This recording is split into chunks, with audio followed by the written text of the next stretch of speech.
Did you know that we tend to talk to ourselves approximately 60,000 times a day? For the majority out there, more than 60% of your thoughts are negative and drag us down. Why is that so?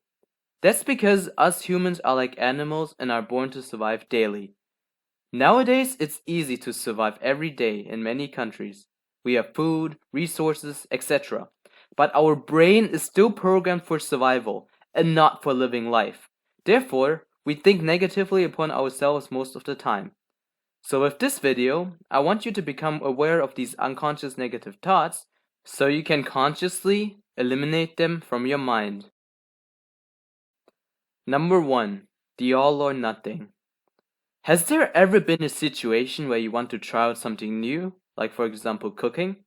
But before you start, you're like, either I do it right or not at all, or if I'm not perfect, I have failed. Thoughts like these make a person procrastinate because they are too afraid to get started.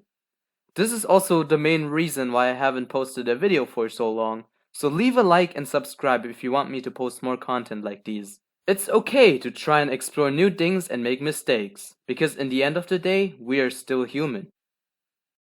Number 2. Mental filter. Let's say you finish holding a speech you worked very hard for, and 90% of the audience have complimented your speech saying, "Great job," or "What an interesting speech." Only 10% have criticized about it.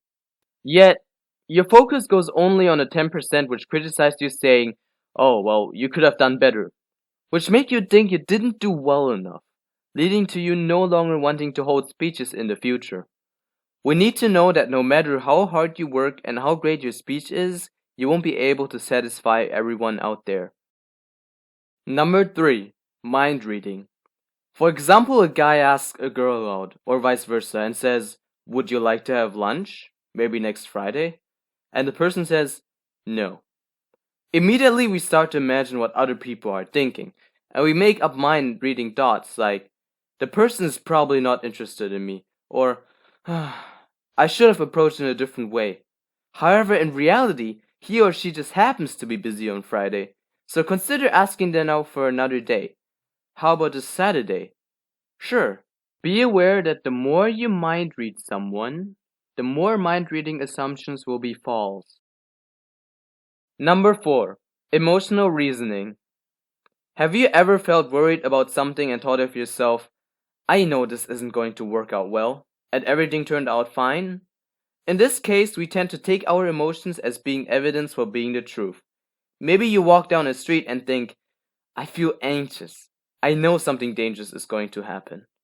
It's important that we don't take our emotions and feelings as evidence that something is the way it is how you feel. A most common example would be hanging out with a group of people, and a random awkward silence kicks in.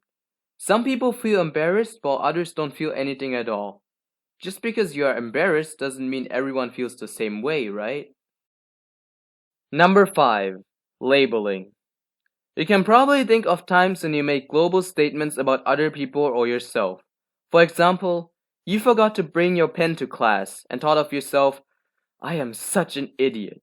Or a friend of yours can't make it to your birthday party and you think, "He's so inconsiderate." Labeling yourself or other people negatively can be quite unhealthy if the evidence and the facts about yourself or another person is inconsistent. Let's say I label a person as dumb because he isn't good in school. What some people don't realize is that every person is dumb and smart in its own way. The person may be a talented artist and can play 3 instruments, or has a hobby in which he's really good at. Number 6. Overgeneralizing. Let's say you take a job interview and didn't manage to get the job, and you didn't manage to impress the employer. All of a sudden you start thinking, "I will never get a job," or "No one will ever hire me," which leads to you to stop trying to apply for more jobs in which you may get hired. It also includes thoughts like, "No one likes me," or "Nothing good ever happens to me," which isn't true, of course. Number 7. Predicting the future. Let's say you failed your math exam. You start to think, "I will never be able to study at a good university," or "I won't get a job with this grade." The start may give you the mindset to give up and to stop trying to apply for a university or a job. Meanwhile, a friend whose grade was worse than yours applies and still manages to get into a good university and do great. It's good to prevent future problems and issues, but the more you predict the future, the more your predictions will be incorrect because no one can predict the future. Number 8. Magnification and minimization. This involves you magnifying your own negatives while minimizing your own positives. Likewise, you also tend to exaggerate the positive characteristics of other people while understating their negatives. For example, you might say, "Oh, I wouldn't be able to do what I did once again. I just got lucky." For instance, someone tells you that you have done a great job working on a project, but you decide to ignore it and think that they don't really mean it that way, and come up with excuses like, "Oh, they just try to be nice." There's, of course, nothing wrong with being humble. However, it's certainly not healthy if you end up minimizing your positive experiences and turning them into a negative. Number 9.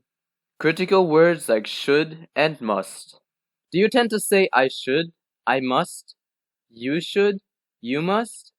These statements can be helpful. However, it can create unrealistic expectations that you or others will struggle and live up to, which often leads to anger, frustration, disappointment, and worst of all, guilt if you don't reach your expectations and let yourself down. Sometimes you want to question yourself whether these expectations you are having about yourself or others are unrealistic. Maybe using words like you want or I can will lower your expectations. Number 10. Personalization. Here you constantly blame yourself for your problems and everything that goes wrong in your life which is out of your control.